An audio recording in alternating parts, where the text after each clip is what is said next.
You want to change your Christmas this year? Stay calm. Lean into the good things of God. See what He has done. Let Him take the burden and the weight off of you. Meditate on the good things that He has already completed in your life. You can focus on the chaos or you can focus on the Christ, but you can't do both. So what I thought we'd do in the time we have remaining is look at a passage that the Apostle Paul writes to give us peace. He's writing to a group of people that are going through very difficult times. They're being taxed up to 40 to 60% of their income. They're living after an earthquake. They're rebuilding their lives, and they're feeling a lack of peace. And he begins to speak to them about what it is they can do to find peace. And I want to walk you through this passage, and then I want to give you 4 things that I believe will not only change your Christmas, but can actually change your next year if you begin to do these things. Here's what the Apostle Paul says to a group of people looking for peace. He starts off with, I want you to rejoice in the Lord always. I'll say it again, rejoice. Let your gentleness be evident to all. Now let's stop right there.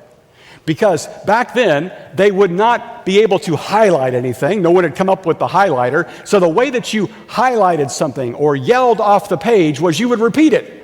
And so Paul says, rejoice in the Lord always. I'll say it again, rejoice. To which they're saying, Paul, we're in some pretty dire circumstances here. To which Paul would say, I'm writing from prison. So there, okay? I think I can one-up you on that one. And I'm telling you to rejoice always. Let your gentleness be evident to all. Now, why would we do that, Paul? How could we possibly do that? In light of all the things we have going on, how could we ever find the kind of peace that allows us to rejoice and let our gentleness be known to everybody? And he says, I'll tell you how. Because the Lord is near. How can he say that? Because of Christmas. Because Jesus was born and he grew up and he walked amongst us and he taught us how to live and he died our death and he came back from the dead and said, I am with you always. And now Paul can say to them, no matter what happens in your life, no matter how good it is, how bad it is, how clean a bill of health you have, how bad of health you have, how great your job circumstance is, how bad it is, how much tension you have in your family, how happy your family is. The reality is, you can still rejoice because the Lord is near. He is with you. Emmanuel means God with us. And now everybody's thinking, okay, so what does that do for us? And Paul says this, do not be anxious about anything. Don't be anxious about anything. Don't worry about anything. But Paul, what if? I know, but who cares? Don't be anxious about anything. But in everything, by prayer and petition, with thanksgiving, present your requests to God. Then what will happen, Paul? Well, I'll tell you. And then the peace of God, which transcends all understanding, will guard your hearts and your minds in Christ Jesus. That's the payoff right there, friends. That's what we all want. We would love it if the peace of God would overcome our lives, would guard our hearts and our minds. And he says, I'm telling you, don't be anxious about anything. Present your requests to God, and then you're going to have the peace that only God can bring. And then he just throws in this one last thing as a for good measure. He says, finally, brothers, whatever is true, whatever is noble, whatever is right, whatever is pure, whatever is lovely, whatever is admirable, if anything is excellent or praiseworthy, think about such things. If there's any section of Scripture you memorize that one. It can change not just your Christmas, but your life. So what do we do with this? Well, I want to encourage you this Christmas season to stay calm. Okay? Not stay calm and party on or eggnog on or whatever, okay? Stay calm. Now, I want to share with you something that I picked up from this incredible resource, this book by Max Lucado called Anxious for Nothing. And he gives us these 4 kind of a little to-do list of an acronym off of CALM. Here's the first one. Celebrate God's goodness. You got tension in your family? Celebrate God's goodness. Now, between you and me, We used to have this family member in our family. He's no longer part of our family. That's a discussion for another day. But every time he showed up, everybody's temperature went up. My wife and I had a code word for each other we would share when tensions got too high, just so we could make each other laugh. And the word was ham. You know, it didn't matter what was going on. If somebody's getting angry, she'd look at me and say, I wonder if we're having ham for dinner. And, and we'd just kind of laugh and the tension would calm down. I know, it's juvenile, but it saved Christmas several different times. I want to give you something better than thinking about ham, okay? I want you to think about God's goodness. And what he says here is, I want you to rejoice in the Lord always. Here's the problem you and I have when we're in difficult circumstances. We think we can control it. We have an unrealistic view of how much we can actually control in our lives. Whether it's our health, our finances, our families, our school, the moment things go out of control, anxiety takes over. Stop rehearsing the chaos of the world and celebrate God's goodness that we see. In other words, stop fixating on what might happen and focus on what God made happen. Stop fixating on what might happen and focus on what God made happen, because he's done incredible things around us. Start rehearsing the goodness of God.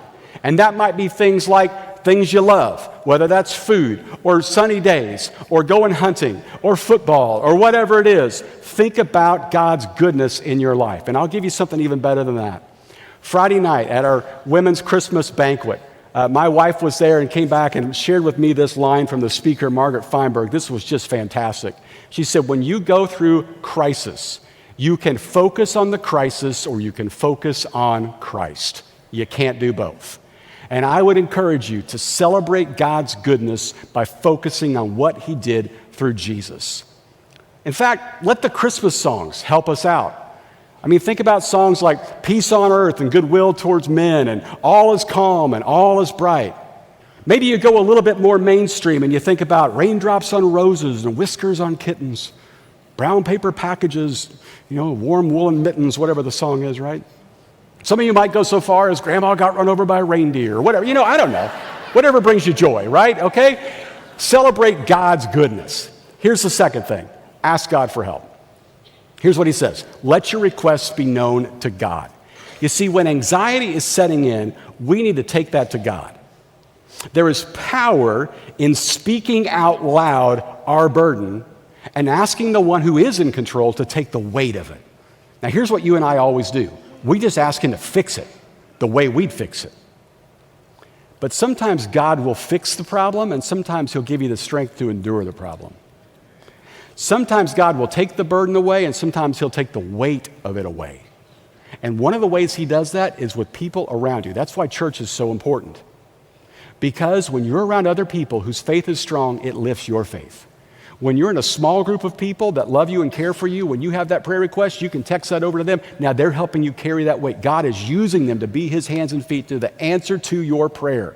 He's either going to take the burden or he's going to take the weight of the burden. So ask God for help. Here's the third thing. Leave your concerns with him. Leave them with him. Much like if you took your car into the shop to have it fixed. There's a rattle in there, something's going wrong, you don't know what it is, but you take it into the shop, they say, great, we're going to pull it in right now and start working on it, and you say, okay, and you walk around and stand next to the mechanic. I just want to watch you work. Well, we don't really do it that way. Yeah, but I kind of want to give you some advice as you do this, all right? Do you know how to fix it? No, that's why I brought it to you, but I got a way I want you to work on it, though. Maybe you got to start back there. Well, it's not back there. It's up, if you started doing that, they would look at you like you were crazy. And that's what we do with God. God, take this, and let me tell you how. I have this friend of mine that said to me this way, what I've learned to do is when I pray, I give things to God, and then if I start to worry about it, I feel like God's saying to me, that's none of your business. Because we've made it God's business now. Leave your concerns with him. Here's the last one. Meditate on good things. Meditate on good things. Think about the things that are good. Now, we all know how to meditate. Even if you're weirded out by that word, you meditate. You know how I know? Because you worry. Worry is just meditation on something that's bad. And we have a gravitational pull to the negative. And this keeps us meditating on the chaos instead of Christ. We overthink, we play reruns of our hurts instead of focusing on the good. But instead of focusing on the negative, Paul gives us a list of the positive. Whatever is true, whatever is good, whatever is noble, whatever is praiseworthy, whatever is excellent, think on these things. This Christmas, look for the good. And we've talked about this before. The difference between the buzzard and the hummingbird. The buzzard spends all its day looking for something that's dead. And the hummingbird spends all its day looking for something that's sweet. And they both find what they're looking for. You can find bad stuff out there. You can prove your case as to why you're right and everybody else is an idiot.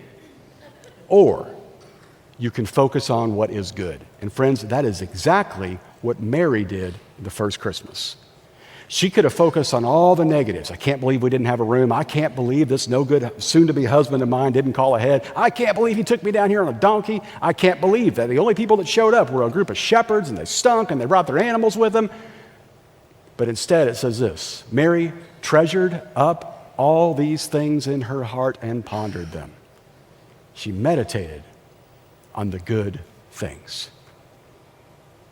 You want to change your Christmas this year? You want to find peace, not just this Christmas, but also in the coming year? Stay calm. Lean into the good things of God. See what He has done. Let Him take the burden and the weight off of you. Meditate on the good things that He has already completed in your life.